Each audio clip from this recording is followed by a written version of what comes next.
예, 어둠이 심장을 파고들지 못하게 하라. 어둠이 심장을 파고들지 못하게 하라라는 제목으로 하나님 말씀 증거하도록 하겠습니다. 우리 꽃을 심죠. 식물을 심어 놓으면은 낮보다도 밤에 자란다 그럽니다. 믿음도 마찬가지입니다. 평탄할 때 믿음이 자라는 게 아니고 이렇게 인생의 어둠의 시간, 이렇게 밤 시간에, 그러니까 일종의 고난의 시간이죠. 그때 믿음이 자라난답니다. 오늘 초점은 믿음의 자라남이거든요.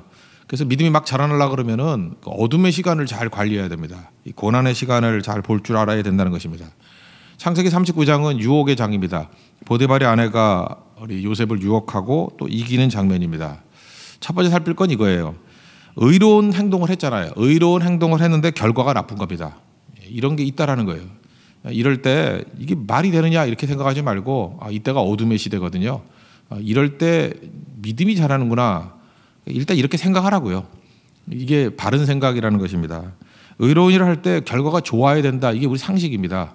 그냥 말씀대로 순종하면 잘 돼야죠. 뭐 다 그래요, 원래 그런데 또 종종 그러지 않을 때도 있다니까요. 우리는 그걸 결과주의라 그러는데 결과주의의 숭배자들이 너무 많습니다. 결과주의는 인강보죠. 불교에서 말하는 거하고 비슷한 건데 기독교는 그보다 더 큰 개념이에요. 그죠? 그래서 반드시 결과주의만 되는 게 아니라는 것입니다. 보디발의 아내 유혹을 이겼더니 그 죄를 뒤집어쓰고 체포되고 감옥에 들어가게 되었습니다. 이거 왜 그렇게 됐죠?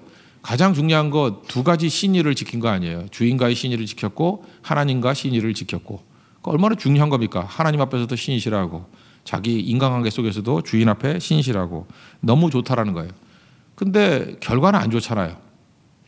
아마 요셉도 뭐 인간이니까 이렇게 생각했을 거예요. 의아했을 겁니다. 이상하다. 그리고 또 비애감에 젖었을 것이고 이거 이상하다 이런 게 아닌데 그리고 본인이 뭐 이렇게 너무 큰 마음만 가진 건 아닌 것 같아요. 굉장히 억울해했던 것 같아요. 그 뒷부분에 보면요, 그 관원들에게 감옥에서 하는 얘기가 나오는데 14, 15절 특별히 15절을 보니까 나는 히브리 땅에서 끌려온 자여 여기서도 옥에 갇힐 일은 행하지 아니하였나이다. 그러니까 40장 15절을 보니까 옥에 갇힌 일을 행하지 아니하였나이다. 억울하다 그 얘기잖아요.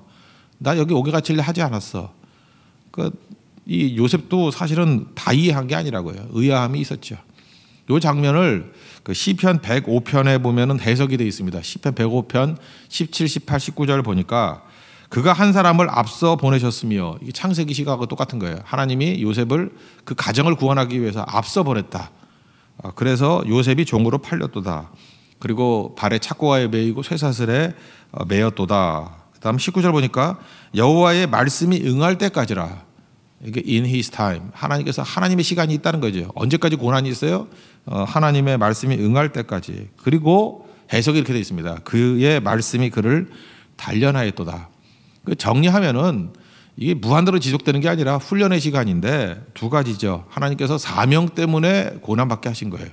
앞서 보내셨다. 또 하나는 그의 믿음을 단련하시기 위해서 허용하신 어두움이에요. 그러니까 뭐 나쁠 거 하나도 없죠. 맨날 듣는 얘기예요. 잘 모르면 하나님 신뢰하면은 뭐 좋은 거 주시겠지 하고 그냥 감사하는 거예요. 무조건 감사하는 거예요.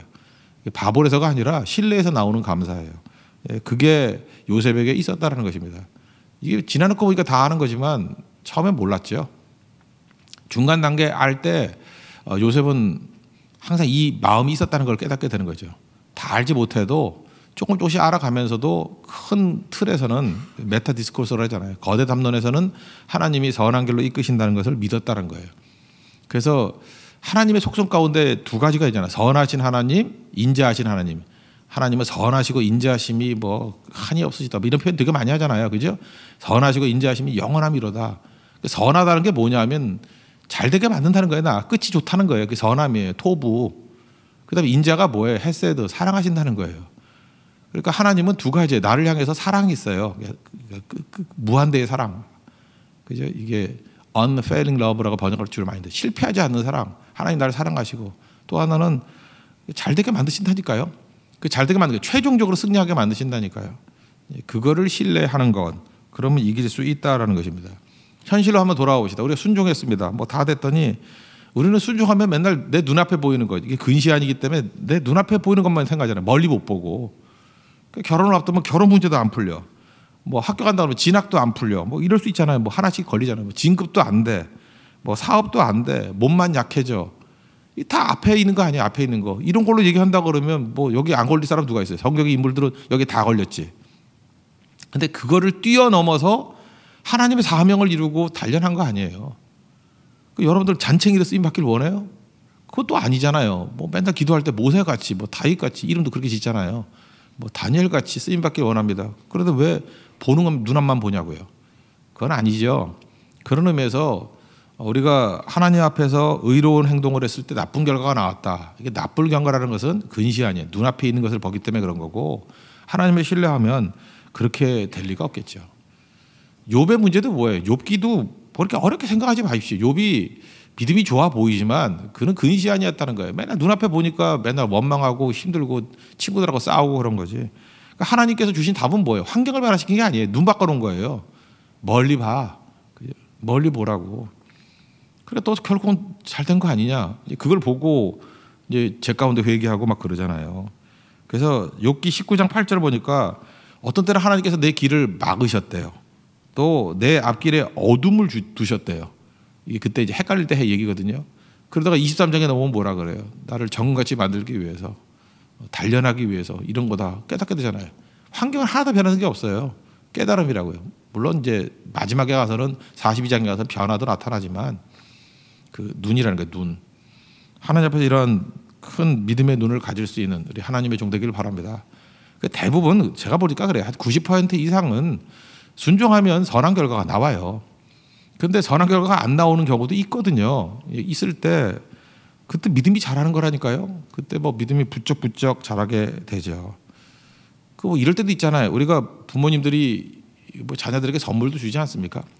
선물 쭉 주다가 어느 때는 안 줄 때도 있죠. 그 선물 주는 분을 바라보라고. 그것도 되게 중요한 거 아니에요?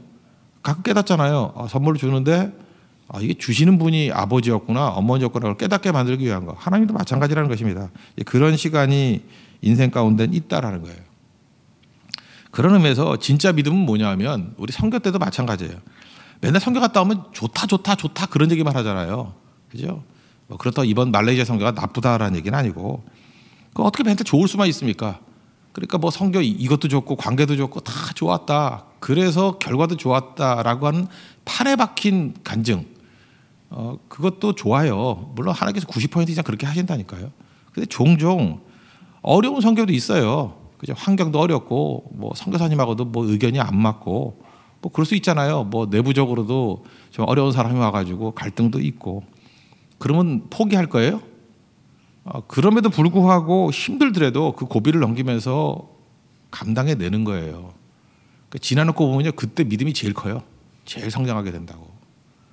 그래서 인생은 그래요. 뭐 어떤 상황이 오더라도 이겨나가면 되는 거죠. 뭐 어떤 상황이 뭐 우리에게 주어져도 나쁠 거 하나도 없거든요. 우리가 불순종해가지고 나쁜 결과를 나오게 만드는 거는 우리 시정해야 되겠지만, 순종에도 불구하고 오는 그런 일들에 대해서는 뭐 인생이 그런 거죠. 뭐 그죠? 이겨나가면 되는 거죠. 여러분 인생 가운데 항상 고난 옵니다. 납득 안 되는 고난도 와요. 그럼 뭐 이겨내면 되는 거죠. 하나님 앞에서 그 모습이 있기를 원합니다. 그래서 우리가 환경을 컨트롤할 수 있는 게 아니잖아요. 하나님께서 우리에게 유익한 거 주시잖아요. 그래서 두 번째 단계에서 우리에게 해야 될 일이 뭐냐면 그건 이제 어둠인데, 어둠이 심장을 파고들지 못하게 하라는 거예요. 우리 옷도 좀 이렇게 고어텍스 뭐 이런 거 입으면은 방수잖아요. 그래서 이렇게 스며들지 않죠. 습기 같은 게. 그래 영혼의 방수복을 입으라는 거예요. 어둠이 우리 인생을 들어가지 못하게 하도록. 그 절망과 낙심이 좋은 거 아니에요. 그거 왜 안 좋냐면 이게 잘못해서 우리 속에 들어가면 이게 인격이 돼버린다니까요. 그래서 어려서부터 신앙 없이 너무 고난을 많이 당한 사람들 보면요, 어두워요. 어둡고 웃을 줄도 모르고, 그리고 그 인격이 일부가 돼가지고 좀 독이 나오는 것 같아요.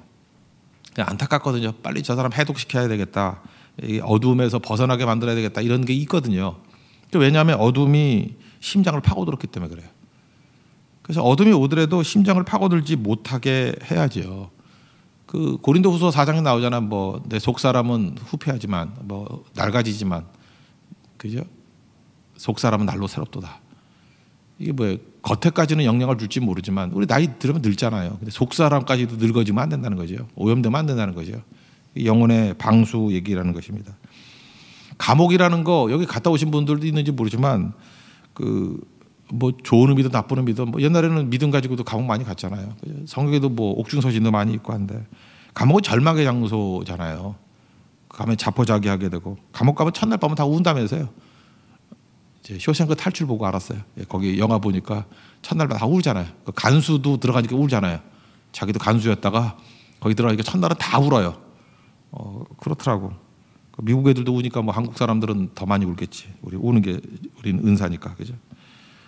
그런데 그래서 감옥이 자꾸만 이렇게 사람을 시들게 만드는 거예요. 그래서 멀쩡한 사람도 감옥에 그 한 6개월이나 1년 있다가 TV에 가끔 나오는 거 보면 완전 기가 다 꺾여 있는 모습들을 보게 되잖아요. 감옥이 그래서 무서운 거예요. 다 꺾이는 거라고요. 그 닉슨 보장을 했다 워터게이트 사건의 그 핵심적인 인물이었던 찰스 콜슨 아시죠? 감옥에서 변화된 사람. 이 사람은 감옥에서 그 썼던 책 내용들을 쭉 보니까요. 이런 게 나와요. 어둠이 자기 심장을 스며들지 못하게 하기 위해서 했던 일이 뭐냐. 혀를 깨무는 결단했다는 거예요. 주님만 바라봤다. 그리고 빠르게 걸었대요. 이게 의욕이 없는 사람들에게 어슬렁어슬렁 걷는데 뭐 힘도 없는데 뭐 빨리 걸어요. 아니에요. 빨리 걸어야 돼요. 오히려 직업이 없는 사람이 있을 빨리 걸어야 돼요. 목표가 있듯이. 뭐 없으면은 하여튼 스타벅스까지도 빨리 걸어가야 돼요. 직업도 없으면 스타벅스 먹으면 안 되지. 저기 GS25도 빨리 걸어가야 돼요. 그죠? 뛰어내려가야 되고. 그다음에 규칙적으로 일해야 된다는 거예요. 절대 낮잠 자지 말고. 이 절망이 언제 오냐? 낮잠 잘 때 절망이 와요. 맨날 잠이나 퍼자고. 그죠? 그다음에 뭐 불규칙하게 돼버리고. 그리고 느릿느릿 걷고. 근데 그가 했던 일이 뭐냐? 빠리빠리 걸었대요. 그러니까 이게 감옥 안에서도 이렇게 싱싱하니까 뭘 시켜도 여러 가지 시키겠죠. 규칙적으로 기도하고 예배드리고 목표 세우고. 그랬더니 그 안에서 보노게라는 책 썼어요. 가장 싱싱한 책이에요. 사도 바울이 옥중에서 쓴 서신을 쓸 때 보면은 옥중 서신 많이 있잖아요. 거기서 좌절하는 거 봤습니까? 대표적인 빌립보서 기뻐하란 말만 10번 넘게 나오잖아요. 그죠? 그 안에서 싱싱한 게 느껴지잖아요. 이게 신기한 거예요. 우리는 감옥에 안 들어갔던 사람들이 많으니까 옥중 서신 그런데 감옥에서도 이렇게 감옥 바깥에 있는 사람을 향해서 기뻐하라 그랬다. 대단하다 그러는데 우리는 별로 감이 안 오죠. 근데 진짜 감옥 갔다 온 사람은 그게 신기하더래요. 이거 진짜 감옥에 쓴 거 맞아 그런데요. 이 감옥에 쓸 때 이런 글이 안 나온대요. 근데 바울은 싱싱했잖아요. 우리에게도 마찬가지라는 것입니다. 절대 우리가 어둠이 우리 속을 감싸지 못하도록. 이 감옥 안에서도 성실했기 때문에 39장 22절 23절 보니까 간수장이 다 맡겼대잖아요. 모든 거를. 성실하니까. 그리고 그 안에서도 여호와께서 요셉과 함께 하심이라 범사에 형통케 하셨더라. 그렇게 표현하고 있지 않습니까? 어둠이 우리를 이기지 못하게 만드는 종 되길 바랍니다. 그래서 그 안에서 주님 바라보는 거죠. 주님 바라보는 게 우리에게 영혼의 방수예요. 그죠? 절대로 어둠이 우리를 감싸지 못하게 만든다는 것입니다. 그리고 그거 방어만 하고 있는 게 아니죠. 적극적으로 해야 되면 소통하고 그 다음에 남을 돕는 거예요. 그게 영혼을 보호하는 길이고 어둠이 심장에 들어가지 못하게 만드는 길이라는 것입니다. 고난은 사람들을 내성적이 되게 만듭니다. 말없이 만들고요. 이게 뭐 침묵이다 그런 뜻이 아니라 방어적으로 만든다는 거예요. 그러니까 무감각하게 만들고. 그러니까 고난당한 사람 다 잠수 타잖아요. 남 보기 싫으니까. 그리고 자기에게만 집중하는 거예요. 왜 상하느냐 하면 자기만 묵상하는 거예요. 자기 상태가 안 좋은 걸 묵상하거든요. 맨날 내 꼬라지가 이게 뭐야. 나는 소망도 없어. 뭐 그리고 남들 볼 때 남은 다 잘 돼 보이고. 그래서 썩는 거예요. 그래서 심장이 다 상하는 거라고. 그게 어둠이거든요. 근데 요셉은 그렇게 하지. 하나님 바라보고 딱 둘 개 바라보고 고난이 오면 하나님 바라보고 이웃 바라봐야 돼요. 누굴 도울 사람 없나. 자기 중심이 아니라 소통하는 사람, 관계를 맺는 사람이 되죠. 우리 그러잖아요. 고난 당할 때 네 코가 석자인데 왜 뭐 남만 돕느냐. 지금도 그런 사람이 있는 것 같아요. 지금 옛날에 지금 똑같은 얘기를 해요. 이렇게 우리 상황이 안 좋은 분들 있잖아요. 꼭 이런 얘기예요. 저 사람 상황도 안 좋은데 맨날 성경만 다니냐 이래요. 그러니까 그게 참 믿음 없는 사람이고 성경에 나오는 악인들의 대사를 그대로 읽고 있는 걸 몰라 본인이. 그래서 그 구절을 읽어주면서 신방은 좀 가보고 싶어, 그죠? 네가 하는 얘기가 지금 꼭 악인들이 꼭 하는 소리더라. 제 상태도 안 좋으면서 맨날 그 헌신한다고 저러고 있어? 그런다고요. 근데 상태가 안 좋을수록 이웃을 바라봐야 돼. 주님 바라보고 이웃 바라보고. 자기 코가 석자인데 40장 6절 7절을 보니까 근심의 빛이 있는지라 그러고 7절을 보니까 얘기하잖아요. 무슨 일 있어요? 근심빛이 보이네요. 그래서 돕는 자가 되잖아요. 이게 돕는 게 이 사람들만 도왔습니까? 이 돕는 것 때문에 바로왕 앞에서 자기가 설 수 있는 기회를 얻잖아요. 물론 2년이나 시간은 걸렸지만. 그러니까 우리도 마찬가지예요. 자기만 묵상하면 절대로 안 됩니다. 이게 에고가 나를 죽이는 거예요. 살리는 게 아니고 주만 바라볼지라 섬길 이웃을 바라볼지라. 그거예요. 하나님 바라보고 이웃 바라보고 소통이죠. 관계를 맺는 거죠. 그러면 이기게 된다는 것입니다. 이거 뭐 여기만 있는 거 아니죠. 다윗도 시글락에서 어려움 당할 때 도망 다닐 때 시글락 백성을 돕잖아요. 아둘람에 있을 때. 돕다가 보니까 그게 힘을 얻게 되는 계기가 되잖아요. 우리 인생도 마찬가지라는 것입니다. 사람과 소통하게 되면요. 그래서 여러분 제일 재밌는 유머는 고난 속에 나오는 겁니다. 도울 때 유머가 나와요. 자기도 웃기거든 인생이. 그래서 그때 툭툭 던지는 게 유머가 있고요. 그 다음에 거기에 밝음이 있고 맞춰줄 줄 알고 그래요. 제가 아는 어떤 형제가 있는데 그 뭐 좋은 대학도 나오고 그래서 좋은 대학도 나오고 그 다음에 뭐 하여튼 이상한 얘기 들어가지고 교회에서 돕기도 많이 도왔어요. 뭐 공부할 때도 학비도 해주고 선교사다 된다 그래가지고 이렇게 막 다 했거든. 근데 또 안 하고 또 딴 데 가더라고. 그 앤더슨 컨설팅이라고 좋은 회사입니다. 거기 들어갔어요. 그러니까 이 친구는 어렵게 자라가지고 하여튼 자기 딴에는 요리조리 해가지고 하여튼 열심히 피고 나간 거예요. 나갔는데 되게 믿음 좋아 보여 겉으로 볼 때. 근데 속으로는 에고가 가득한 거예요. 자기밖에 몰라요. 자기밖에. 그래서 지나간 길에 보면 다 속았다라는 얘기밖에 없어. 아 이거 속았네. 저 좋은 놈인 줄 알았는데 저 나쁜 놈이네. 뭐 이런 거 뒤끝이 그래요. 느낌이. 사람들 다 이제 이용해 먹고 넘어가는 거예요. 근데 이 친구가 못하는 게 뭐냐면 자기 얘기만 사로잡혀 있으니까 뭐 제대로 가긴 가는 것 같이 보이는데 그 지나놓고 보면은 남들 돕는 게 하나도 없어요. 그러니까 그 좋은 데 가서도 언제나 왕따야. 그죠? 왕따 당하는 거예요. 이거는 뭐 누가 일부러 그러는 게 아니고 이웃을 볼 줄 몰라요. 소통할 줄 모르고 관계 맺을 줄도 모르고. 이건 성격이 아니에요. 그 안에 있는 에고가 그렇게 만드는 거예요. 남 잘 되는 거는 억울한 거고 내가 잘 돼야 되는 건데 맨날 이따위 마음만 먹고 있으니 될 리가 없죠. 주변을 세워야 되는데. 근데 반대인 경우도 있어요. 이렇게 잘 안 풀리는 것 같은데 아까도 얘기했잖아요. 의론을 했는데 나쁜 결과가 나왔는데도 불구하고 같이 기뻐할 줄 공감해 주고 그러니까 주변이 좋아지니까 최종적으로는 그 사람이 서게 되더라는 거예요. 그리고 전자의 그 사람은 주변에서 뭐 그렇게 말하고 뭐하지만 배신자 같은 표현을 많이 쓰더라고요. 주변 사람들이. 그게 실패라는 것입니다. 메타 디스코스 우리 거대 담론이라고 했죠. 하나님의 뜻이라고. 큰 뜻이 있어요. 우리 다 몰라요. 이거 알면 우리가 하나님을 섬기는 게 아니죠. 우리 신뢰하는 거예요. 그죠? He makes all things beautiful in His time. 하나님의 때에 모든 것을 아름답게 만들 것이다. 이걸 우리 믿어요. 하나님의 때를 모르니까 in His time 그의 시간이 있거든요. 그 신뢰하면서 범사에 감사하는 거예요. 범사에 감사하는 거. 그러면서 우리가 붙들어야 될 게 뭐냐면 절대로 이 환경적인 어려움들이 주님 바라보면 방수가 되기 때문에 내 심장을 파고들지 못해요. 주님 바라보고 또 한 가지 그때마다 우리가 붙들어야 될 게 뭐냐면 이웃과 소통하는 거예요. 관계를 맺으면서 돕고 섬기고 사명 다하고 그러면 하나님의 단련이거든요. 이게 단련의 때가 끝나면 하나님의 말씀이 이루어질 때까지라 그랬잖아요. 그러고 난 다음에 요셉같이 되는 거예요. 그죠? 능력 있게 쓰임 받는 모습. 이게 전반적으로 뭐예요? 믿음이 자라나는 거예요. 이게 믿음의 성장입니다. 여러분 식물이 밤에 자란다 그랬죠. 여러분 인생의 밤이십니까? 이렇게 뭐 병도 들고 뭐 돈도 없고 관계도 깨지고 뭐 이렇게 어려움 당할 수 있죠. 억울함 당할 수 있고 인생의 밤이죠. 지나 보세요. 그때 컸어요. 믿음이. 그리고 그때 인물이 나오는 거예요. 광야 없는 위대한 인생은 없습니다.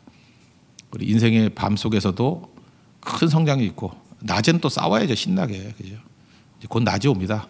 하나님의 능력으로 승리하는 우리 거룩한 종이 될 것입니다. 예, 모두 자리에서 일어나겠습니다. 445장 태산을 넘어 험곡에 가도 445장 찬송하겠습니다.